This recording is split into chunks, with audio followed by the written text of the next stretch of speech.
राष्ट्रवादीचा घड्याळ चिन्ह अजित पवारांना मिळाल्याने जालन्यात राष्ट्रवादी अल्पसंख्याक कार्यकर्त्यांचा जल्लोष।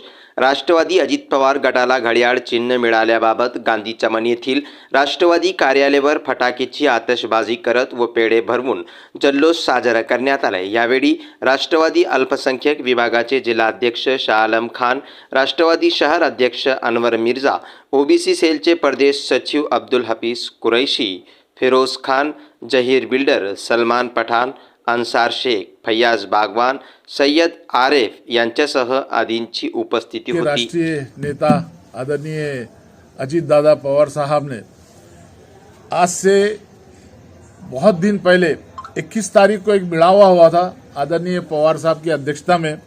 उस मीटिंग में उन्होंने कहा था कि हमारे पास जो हमारे प्रदेश अध्यक्ष होते हैं वो सही तरीके से काम नहीं कर रहे।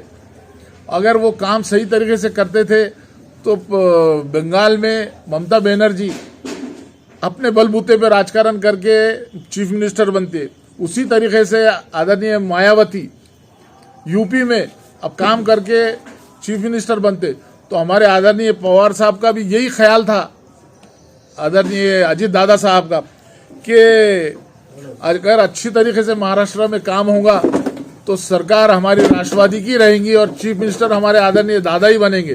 तो यही चले आ रहा था, लेकिन कुछ अड़चनों की वजह से वो ना हो सका और उनको प्रदेश अध्यक्ष नहीं बनाए। इसलिए हमारे आदरणीय दादा पार्टी छोड़कर अपनी पार्टी बनाए और हम उनके साथ जो तरीके से काम करते आदरणीय दादा, वही काम लोगों को पसंद आया। और आदरणीय दादा का एक दिमाग में एक ही मकसद रहता हमेशा कि वो सत्ता में रह के पब्लिक के काम करे।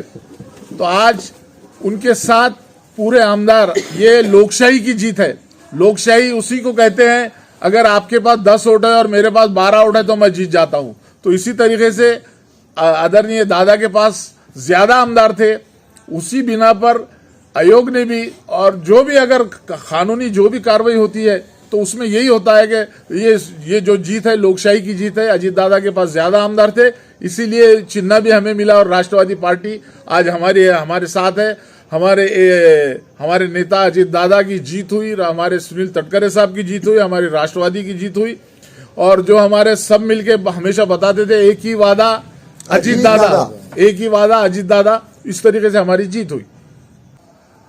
हमारी ये प्रतिक्रिया है कि आज महाराष्ट्र में जो जल्लोष हो रहा है और आप देख रहे हैं कि जैसा शिवसेना गढ़ में उद्धव ठाकरे साहब और शिंदे गढ़, वही निर्णय आज जो हुआ है वो हमारे साथ हुआ है। और अजीत दादा पवार गढ़ के पास आज जो ताकत के साथ आमदार है, 47 आमदार, 3 खासदार, और बाहर भी महाराष्ट्र से बाहर भी जो अभी 6 लोगों का रिजल्ट आया है। तो राष्ट्रवादी कांग्रेस बहुत ताकत के साथ अजीत दादा पवार के साथ है, इसीलिए आज वो चिन्ह हमें मिला है। और हमें उम्मीद ही थी, क्योंकि दादा एक कर्मदक्ष, एक ऐसा राष्ट्रवादी कांग्रेस के एक ऐसे दादा है कि सब जानते हैं उनके काम को। वो 6 बजे उठकर लोगों का काम करते हैं। तो राष्ट्रवादी कांग्रेस ये अजीत दादा पवार गढ़ को ही मिलना थी और मिल चुकी है। आज पूरे जालना जिले के अंदर पूरा उत्सव है, नौजवानों में पूरे जल्लोष के साथ हम फटाके मिठाई सब बांटकर हम अजीत दादा पवार के साथ जल्लोष मना रहे हैं। और हम आखिरी तक अजीत दादा पवार साहब के साथ रहेंगे। और हम कल हमारे जालना राष्ट्रवादी कांग्रेस कार्यालय पे सुबह 9:30 बजे 10:10 को बहुत जोरों शोरों से जल्लोष रहेगा। सभी जालना वासियों कार्यकर्ताओं से मेरी गुजारिश है कि सब 10 बजे चमन के ऊपर आए और एक जोरों शोरों से एक राष्ट्रवादी कांग्रेस पार्टी का जल्लोष होगा। वहां पर आतिशबाजी होंगी और मिठाइयाँ बांटी जाएंगी और हम राष्ट्रवादी कांग्रेस पार्टी के साथ अजीत दादा पवार के साथ रहेंगे।